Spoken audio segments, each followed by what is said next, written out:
नमस्कार साथियों, मैं मुन्ना भारती आप लोग के बीच में एक औषधि लेकर आए हैं जिसका नाम है सीतोपलादी चूर्ण।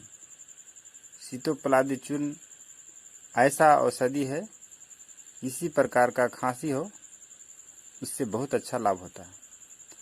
आज सीतोपलादी चूर्ण के बारे में बहुत विशेषता रूप से बताएंगे।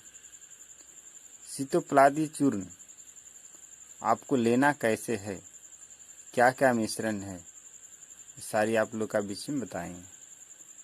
पहली बात है कि सीतोपलादी चूर्ण कैसे बना, किन किन मिश्रण से बना।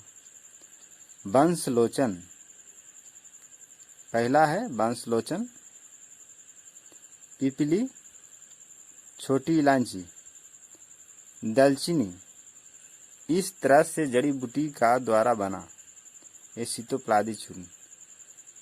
आपको किसी प्रकार का खांसी हो, जिनको कफ जाम हो, सीतोपलादी चूर्ण बहुत अच्छा लाभ करेगा। ये सीतोपलादी चूर्ण ऐसी औषधि है, आपको लेने से बहुत अच्छा लाभ होता है। जो आपने दवाई खाते खाते थक गए हैं तो सीतोपलादी चूर्ण एक बार लेके जरूर देखें। सीतोपलादी चूर्ण कैसे लेना है, आपको नाश्ते के बाद आधा चम्मच शहद के साथ मिलाकर लेना है, इससे बहुत आपका लाभ होगा। और जिनको हाथ पैर में जलन होता है उससे भी लाभ होता है।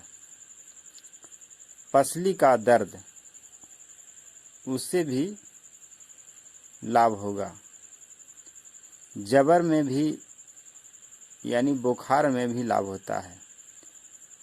हमारे कफ को बाहर निकालता है, सांस लेने में कठिनाई को दूर करता है।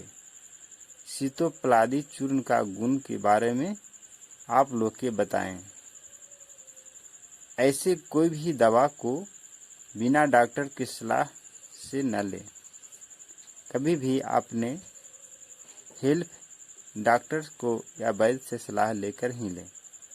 ये अंत में मेरे वेबसाइट पर बात कर आप इसको ले सकते हैं। नमस्कार साथियों।